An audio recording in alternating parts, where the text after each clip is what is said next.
Hello, नमस्ते, सत श्री अकाल। नर्सिंग एक्सपर्ट के पॉडकास्ट में आपका स्वागत है। मैं हूं शुभांगी और आज मेरे साथ है मिस्टर विकास। मिस्टर विकास मंडल बहुत ही ज़्यादा एक्सपीरियंस फैकल्टी हैं। इनका selection AIIMS Delhi, RRB, PGI Chandigarh और एट प्रेजेंट ये एम्स कल्याणी में वर्किंग है।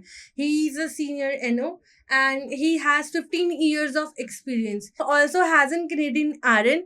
He cracked NCLEX RN. Okay, तो सर आपको इतना सारा एक्सपीरियंस है, लाइक बच्चों के अंदर ना ये डाउट रहता है कि एनक्लेक्स क्या है, व्हाट इज एनक्लेक्स आरएन, हम इसको कैसे करें मैम, सिलेक्शन कैसे मिलेगा, है ना। लाइक बच्चों ने बीएससी नर्सिंग कर लिया, जीएनएम कर लिया, बट बाहर जाना चाहते हैं, तो अब हम क्या करें। एनक्लेक्स बेसिकली ये एग्जाम मोस्टली 3 कंट्रीज के लिए है। फर्स्ट है यूएसए, सेकंड कनाडा और थर्ड है ऑस्ट्रेलिया। इन तीनों कंट्रीज में अभी आज की तारीख में अगर आपको जाना है एज ए आरएन काम करना है तो आपको एनक्लेक्स एग्जाम देना ही होगा, मैंडेटरी है। इसके बिना आपको लाइसेंस नहीं मिलेगा। तो इस एग्जाम को क्लियर करने के बाद कुछ कुछ काउंसिल से अपना अलग से प्रैक्टिकल एग्जाम भी रखती है और कुछ डायरेक्ट रजिस्ट्रेशन दे देती है। तो ये एग्जाम अभी मैंडेटरी है। ओके, तो ये एग्जाम देना बहुत मैंडेटरी है। अच्छा सर, बच्चे ने बीएससी कर लिया है, अब पूछते हैं बच्चे कि मैम हम इंडिया में काम नहीं करना चाहते, बाहर जाना है, क्या करें फिर।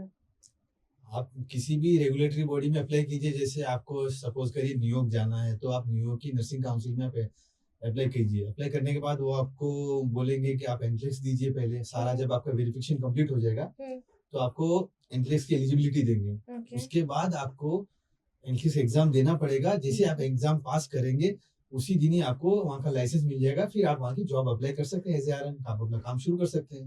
ओके, ये एग्जाम देने का क्राइटेरिया क्या होता है सर। इसमें क्राइटेरिया मेनली आपका या तो जीएनएम होना चाहिए या बीएससी होना चाहिए। मोस्टली जो कैनेडियन स्टेट्स हैं और ऑस्ट्रेलिया में आपका ये बीएससी नर्सिंग ही मांगते हैं। बट यूएस में अभी भी कुछ कुछ स्टेट में जीएनएम एलिजिबल है।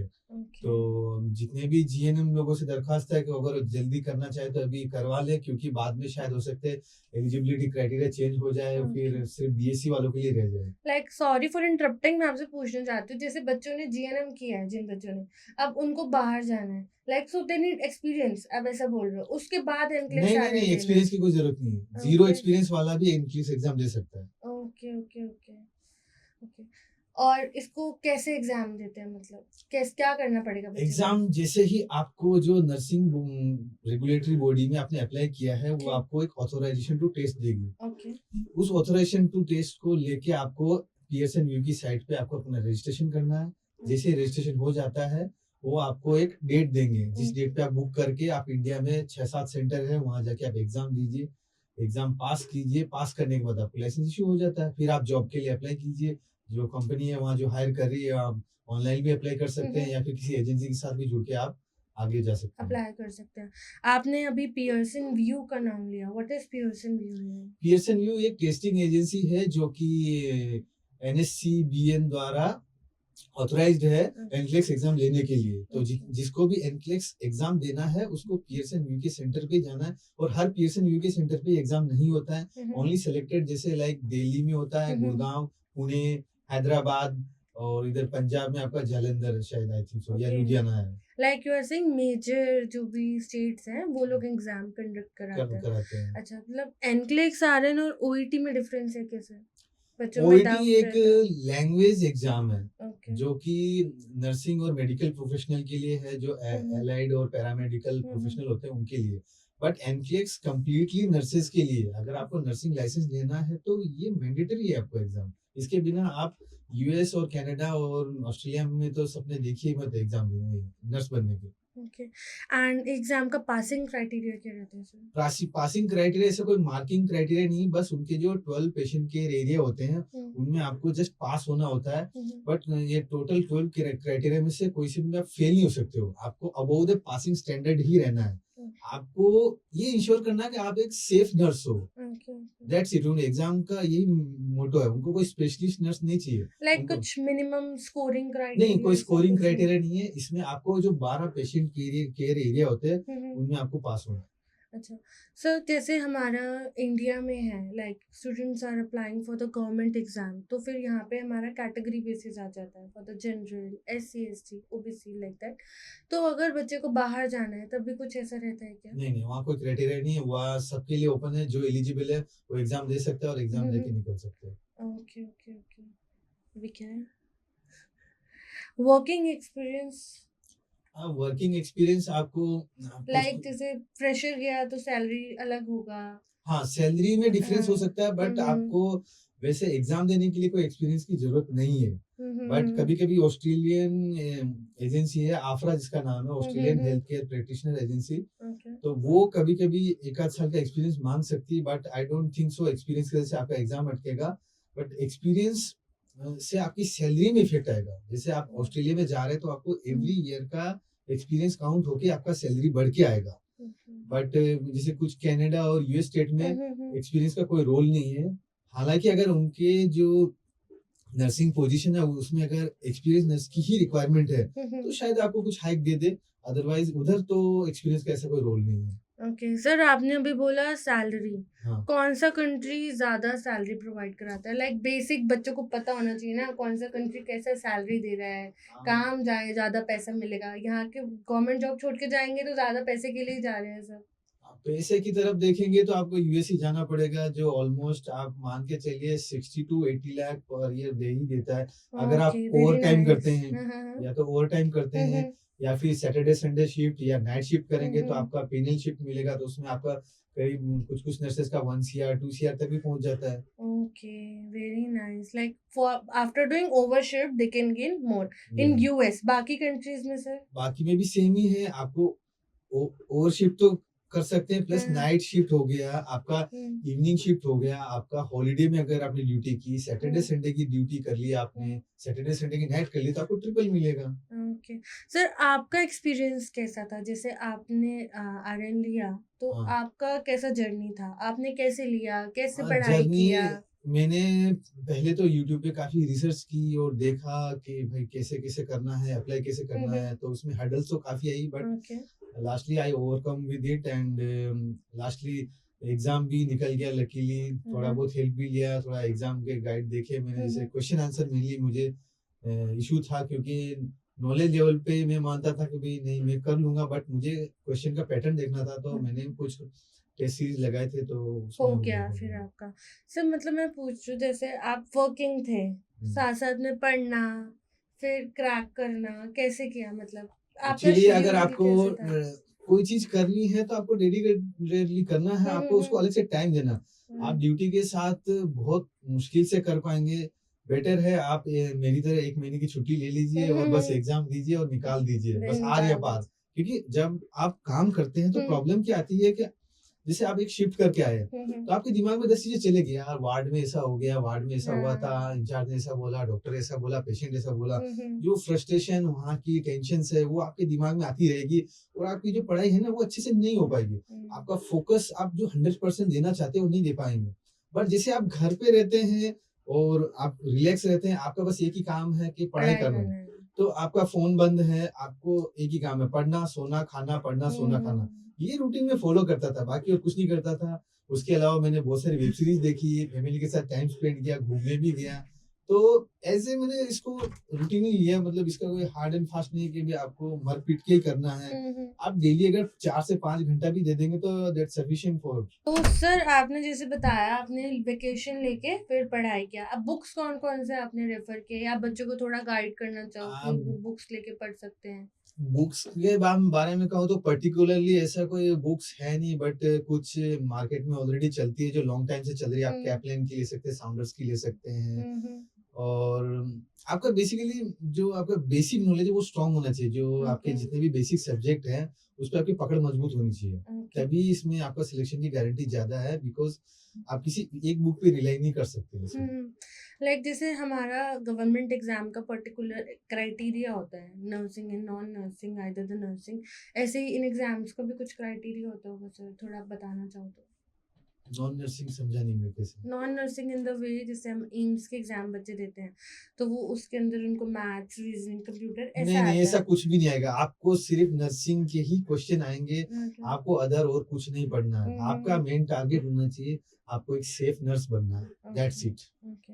लाइक तो उसका क्राइटेरिया क्या होता है, क्वेश्चंस किस टाइप के पूछे जाते हैं? क्वेश्चन आपके कई तरह के होते हैं, multiple type question, hmm. Select all that apply, जिनको सेटा क्वेश्चन कहते हैं। हम्म।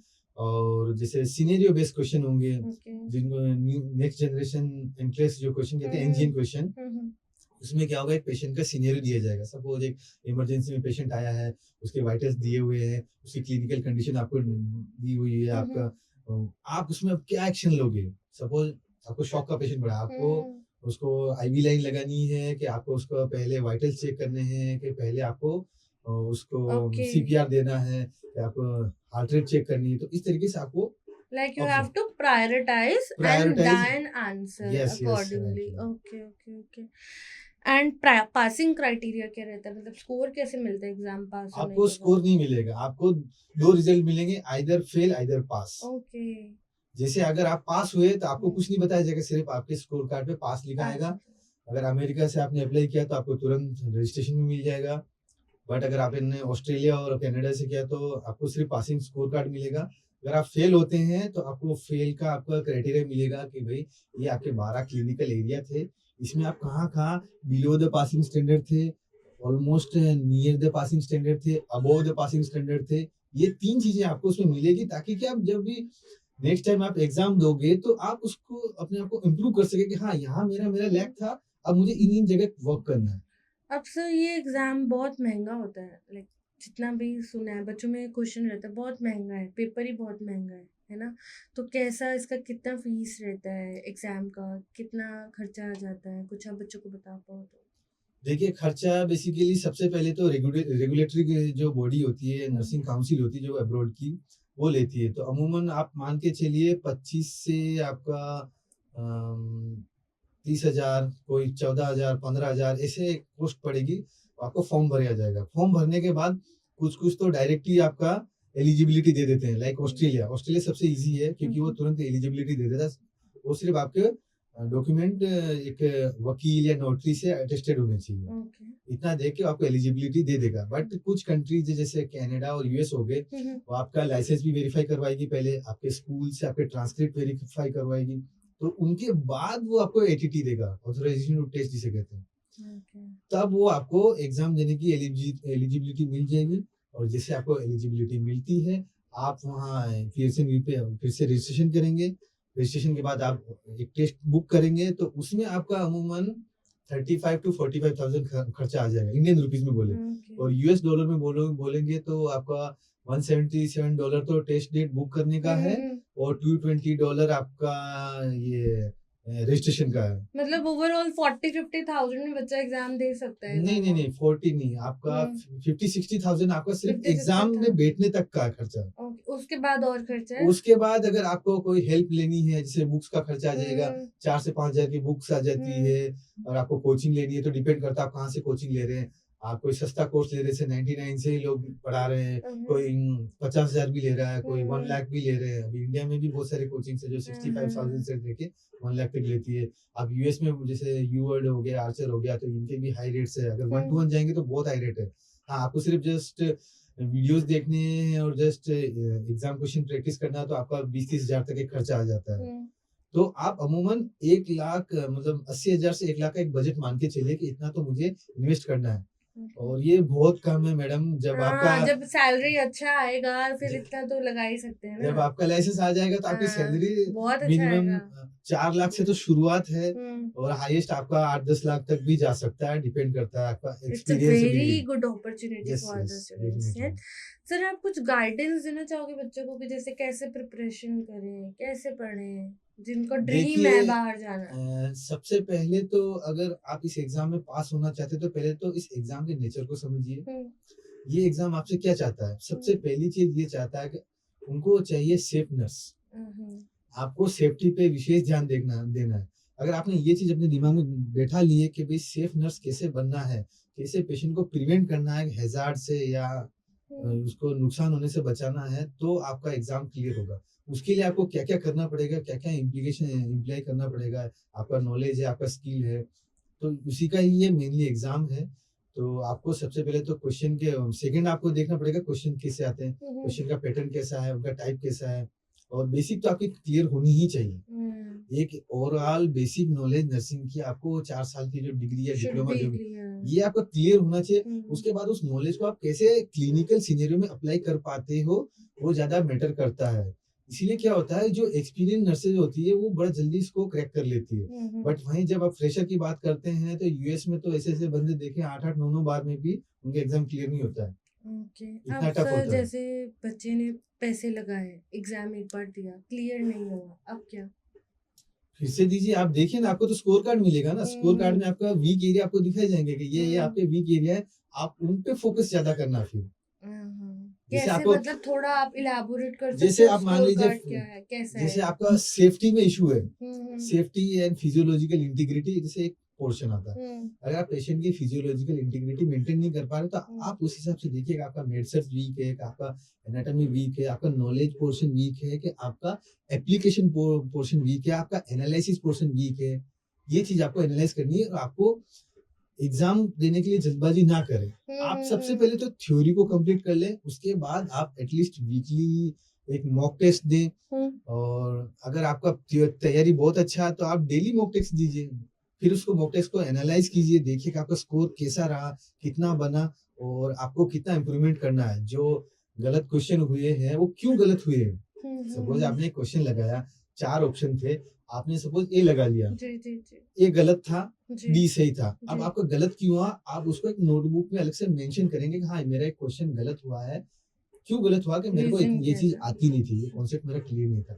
तो आप जो एक अलग से नोटबुक बनाएंगे गलत क्वेश्चंस की, उसमें आपको वो ही नोट्स बनाने के जहां जहां आपने गलती की है। बाकी जो आपको सही हो गया, उसका मतलब आपको वहाँ पे कॉन्सेप्ट क्लियर है, और आपको वहाँ देखने की जरूरत ही नहीं फिर आगे। लाइक बच्चों को एक कार्ड मिलेगा, उस कार्ड के ऊपर हर चीज लिखा होगा, ये आपका एरिया अच्छा है, ये एरिया खराब है, और जो एरिया खराब है बच्चों को उस पे मेहनत करने का जरूरत है। एक बार अगर फेल हो गए तो ठीक है। अब बच्चा पास हो गया, अभी आगे क्या? आगे क्या, जैसे यूएस में तो आपको लाइसेंस मिल गया, आप कैसे, बस मतलब सर प्रोसेस क्या होगा? जैसे स्कोर कार्ड आ गया, अब जिस कैसे स्कोर अप्लाई कार्ड करना है, यूएस क्या में करना सिस्टम है? ऐसा है कि जैसे आपका यूएस से अगर आपने एग्जाम दिया है हम्म यूएस के थ्रू, हम्म, तो आपको इमीडिएटली जिस दिन पास का रिजल्ट आएगा, उसी दिन आपको साथ में वो यूएस की किसी स्टेट का आपको लाइसेंस मिलेगा, वेरी नाइस। जिसमें आपने अप्लाई किया है। ओके बट ऑस्ट्रेलिया में आपको कुछ स्टेप क्लियर करने पड़ेंगे, लाइक आपको प्रैक्टिकल एग्जाम जो ऑस्ट्रेलिया जाके ही देना है। Okay. Again they have to give exam if they want to go practical to exam Australia. Australia, तो उसके ओके लिए उनको विजिट वीजा लगेगा। ओके। और विजिट वीजा लगाने के लिए आपके अकाउंट में बैलेंस भी होना चाहिए, कम से हाँ। कम 6 लाख से 10 लाख का एक बैलेंस होना चाहिए। बैलेंस 6 महीने पूरा ना होना चाहिए, क्योंकि एजेंट लोग आपको सही चीजें बताएंगे नहीं, वो आपको ठग लेंगे, आपसे 50-60 हजार रुपए ले भी लेंगे, या तो आपको विजिट वीजा लगा पाएंगे। क्योंकि मैंने ये देखा है लोगों को एक्सपीरियंस करते हुए, उनके पैसे डूब जाते हैं, विजिट वीजा नहीं मिलता है, बहुत स्ट्रगल करना पड़ता है, और बाद में वो एग्जाम भी नहीं दे पाते, और इंडिया में वेट करते रहते हैं। फिर उनके वो पहले अपने जो फाइनेंशियल हिस्ट्री सुधारते हैं, फिर वो एग्जाम देने जाते हैं, एग्जाम फिर पास करते हैं, उसके बाद उनको वहाँ पे इंग्लिश लैंग्वेज का भी टेस्ट देना होता है। वो वापस इंडिया के भी दे सकते हैं, वहाँ रह के भी दे सकते हैं। जैसे ही उन्होंने इंग्लिश लैंग्वेज का टेस्ट पास किया, जैसे आईएलटीएस में 7 बैंड ईच लाने हैं, ओईटी में आपको बी लेवल लाना है, अगर ये क्लियर हो गया, आपको ऑस्ट्रेलिया का लाइसेंस मिल जाता है 3 मंथ का।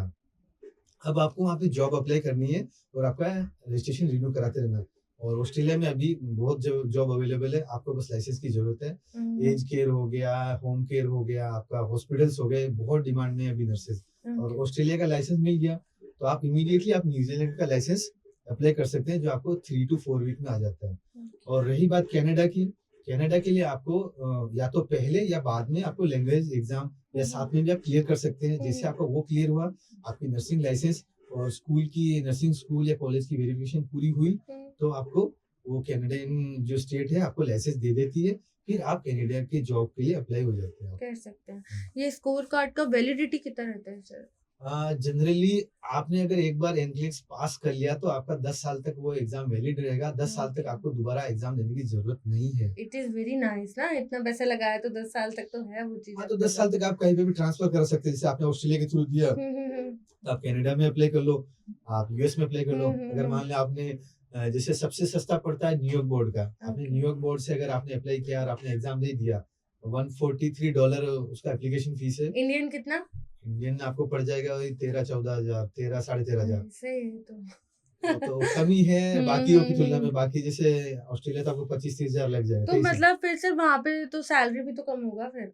नहीं नहीं, होगा ना? सैलरी कम नहीं है। नहीं है, न्यूयॉर्क में सैलरी आपका 1 CR तक चला जाता है। चला जाता है। तो हाँ, न्यूयॉर्क भी अच्छा अपॉर्चुनिटी है ना बच्चों के लिए। न्यूयॉर्क बेसिकली जीएनएम वालों के लिए तो वरदान है, क्योंकि वही एक स्टेट है अभी जो जीएनएम वालों को ले रहा है, और बिना आईएलटीएस दिए। आईएलटीएस भी अच्छा। नहीं देना आपको, डायरेक्ट एलिजिबिलिटी मिल हाँ, जाएगी। वहां पे आपको आईएलटीएस भी नहीं देना है न्यूयॉर्क के लिए ना। हाँ, वो आपको एंट्रेंस हम्म। एलिजिबिलिटी दे देगा, बट वहां पे आपको एग्जाम देने के बाद में फिर आपको एक सीजीएफएस की वीजा स्क्रीनिंग होती है, वो आपको क्लियर करनी है। चाहे आप ओके। H1B पे जाओ या EB3 वीजा, दोनों वीजा पे आपको सीजीएफएस की वीजा स्क्रीनिंग क्लियर करनी है। उसके लिए आपको फिर बाद में एक आईएलटीएस देना पड़ता है।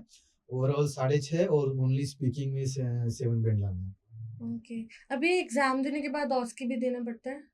नहीं, आपको अभी तक तो यूएसए तो उसकी नहीं मांग रहा है। अच्छा, ऑस्ट्रेलिया तो जैसे फ्रेशर्स हैं उनको ऑस्की भी नहीं पता होगा, आप बताओ तो इनको ऑस्की क्या है? उसकी एक्चुअली आपको 10 स्टेशन मिलते हैं। हम्म। प्रैक्टिकल एग्जाम होता है, जी। आपको प्रैक्टिकल सीनियर दिए जाते हैं। हम्म। उस सीनियर बेस पे जो आपके डिमांड्स है, जैसे सपोज आपको पेशेंट के वाइटल्स देने हैं, हम्म। आप कैसे वाइटल्स लेंगे, पेशेंट से कैसे कम्युनिकेट करेंगे। आप जाएंगे पेशेंट के पास, उसको विश करेंगे, गुड मॉर्निंग। प्रैक्टिकल कैसे करोगे? प्रैक्टिकल डेमो देना है? डेमो देना है आपको हाँ। कि आप पेशेंट को कैसे ट्रीट करोगे। सिर्फ इंडिया की, जैसे इंडिया में जैसे आप गए पेशेंट के पास, पल्स पकड़ी, हाथ पकड़ा, पल्स ले लिया, रिकॉर्ड करके चले गए, वहाँ ऐसा लाइक यू नहीं। हैव टू ग्रीट, है आपको ना? ग्रीट करना है। हाँ। आपको पहले आपका इंट्रोडक्शन देना है कि हम्म। मैं आई एम योर आरएन, और मैं आज इस काम के लिए आया हूँ, और मैं आपके आज आज की शिफ्ट की मैं आरएन हुआ हूँ, जो भी है।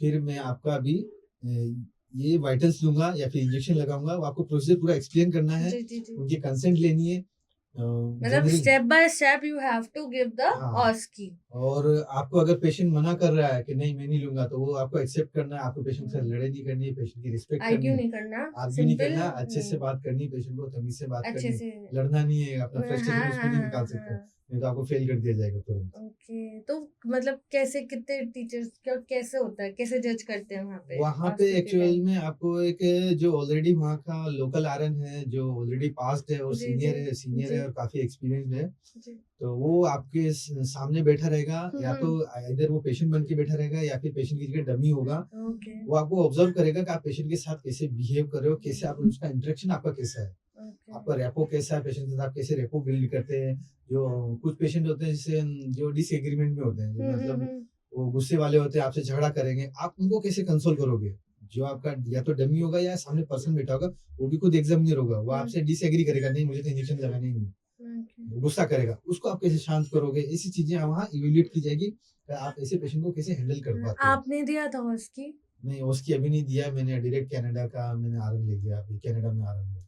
अच्छा, थोड़ा गाइडेंस किसी को देना चाहो बच्चे को, ऑस्की देने गए तो क्या करें, कैसे करें, बेसिक खुद का बॉडी लैंग्वेज एवरीथिंग कैसे हाँ, तो maintain आपको करें? सबसे पहले तो कम्युनिकेशन पे काम करना है। जिन लोगों ने ओईटी दिया है वो अच्छे से जानते हैं कम्युनिकेशन कैसे मैटर करता है स्कोरिंग में। जी तो जी। सिमिलरली आप नर्स पेशेंट जो कम्युनिकेशन है, वो आप काफी वीडियोस देख सकते हैं, बुक्स भी आती है, बुक्स भी रेफर कर सकते हैं थेराप्यूटिक कम्युनिकेशन। कम्युनिकेशन। और कुछ लोग प्रैक्टिकल भी प्रोवाइड कराते हैं, हालांकि वो काफी महंगी होती है। कुछ 1 लाख से लेके 3 लाख तक का चार्ज ले लेते हैं वो ओके प्रैक्टिकल का। ओके। तो इंडिया में भी है, और वहाँ ऑस्ट्रेलिया में भी आपको वहाँ जाके मिल जाएगा, पर काफी कॉस्टली है। जी। अभी ये टेस्ट का डेट कैसे बुक कर सकते हैं सर?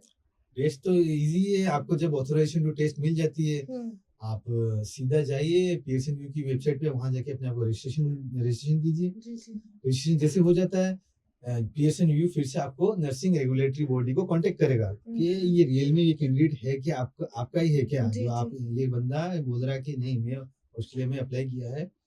तो वो फिर ऑस्ट्रेलिया की जो नर्सिंग रेगुलेटरी बॉडी है, आफरा जिसे बोलते हैं, वो फिर से उनको एक मेल करेगी। जी। ये तो बड़ा फास्ट होता है, और इमीडिएटली आपको वो अलाउ कर देते हैं डेट बुक करने के लिए। फिर अवेलेबल जो डेट्स होती है आपको विद इन वीक मिल जाएगा, सेम वीक में मिल जाएगा। कितनी देर का टाइम लगता है प्रिपरेशन में? प्रिपरेशन में डिपेंड करता है आपका नॉलेज लेवल कैसा है, आपकी थ्योरी कैसी कंप्लीट है, आपको प्रैक्टिकल नॉलेज कितना है, सारी चीजें मैटर करती है। जी क्योंकि जी। वो आपको पूरा एनालिटिकल स्किल देखते हैं मेनली, कि आप एक क्लिनिकल सिनेरियो में कितना पेशेंट को सेफ रख पाते हैं, क्योंकि पहले ये एग्जाम नॉलेज बेस्ड होता था, फिर इन्होंने इसको चेंज किया है, इनको क्लिनिकल सिनेरियो बेस्ड कर दिया। और साथ में ये भी जान लीजिए एग्जाम आपका 5 घंटे का एग्जाम होता है। It's a 5 hour exam. Yes, तो आपको टाइम मिलता है। वैसे मैंने तो इसको 1.5 घंटे में क्लियर कर लिया तो था। जल्दी कर सकते हैं, मतलब हाँ, ऐसे जल्दी कोई कर प्रॉब्लम देंगे तो नहीं आप है? जा सकते हैं। ओके। कंप्यूटर बेस्ड एग्जाम होता है, कोई हाँ, आपको हाँ। दिक्कत नहीं आती, आराम से आप जाइए। आपको इसमें 85 से लेके 150 क्वेश्चन देने होते हैं। अगर आपका 85 क्वेश्चन पे कंप्यूटर रुक गया तो इसका मतलब आपका एग्जाम मतलब ओवर हो गया। आपने कितना किया था? 85 पे खत्म हो गया। खत्म हो गया था। अटेम्प्ट नहीं, आपका कंप्यूटर बंद हो जाएगा। अच्छा अच्छा, ऑटोमेटिकली ऑटोमेटिकली बंद हो जाएगा। कंप्यूटर आपको रुक जाएगा, वो हम्म। बोलेगा आपका टेस्ट ओवर हो चुका है। अच्छा। अब आप एक सर्वे आएगा, आपको एग्जाम कैसा लगा, एग्जाम का या एनवायरनमेंट कैसा, इन सब चीजों पे एक छोटा मोटा सर्वे होता है 5 मिनट का। नॉर्मल सर्वे। वो सर्वे लेके फिर आप निकल सकते हो, और मैक्सिमम आप 3 घंटे तक दे सकते हो। अब जैसे इसमें प्रॉब्लम क्या आती है कि जैसे मान लो किसी का 85 पे नहीं रुका, कंप्यूटर चलता रहा, इसका मतलब अभी आपको वो टेस्ट करेंगे, अभी आपको वो पूरी तरह से टेस्ट नहीं कर पाए। 85 पे भी टेस्ट कर लेते हैं और 150 तक भी टेस्ट कर सकते हैं कि नहीं, हाँ इससे कुछ कुछ गलत आ रहा है तो आपका लेवल नीचे चला जाएगा, और जिसे आप सही करने लग जाएंगे आपका लेवल आप रिजल्ट कब आता है एग्जाम देने के? एग्जाम का रिजल्ट जो यूएस के थ्रू करते हैं उनको आपको 2 दिन में रिजल्ट आ जाता है, वेरी नेक्स्ट डे, 2 दिन में, और साथ में लाइसेंस भी आ जाता है। अच्छा। बट ऑस्ट्रेलिया में जाएंगे तो वो बोलते हैं 6 वीक का, बट 8 से 10 दिन में रिजल्ट आ जाता है।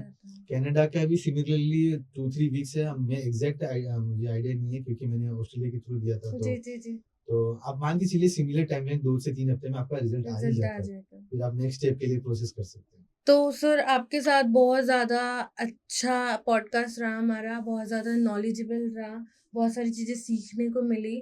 Thank you for this. And अब हम लोग जो है नर्सिंग एक्सपर्ट हमारा न्यू एनक्लेक्स का बैच ला रहे हैं, जो कि 1 जून से स्टार्ट है सर। एंड इसका डेमो 1 एंड 2 जून को है, and it is an online batch. तो प्लीज़ आप लोग जल्दी से ज्वाइन करें, जो भी बच्चा बाहर जाना चाहता है। ये बहुत ही ज़्यादा नॉलेजेबल क्लासेस रहेंगी आपके लिए। जल्दी से ग्रैब करें course. Thank you for watching this podcast.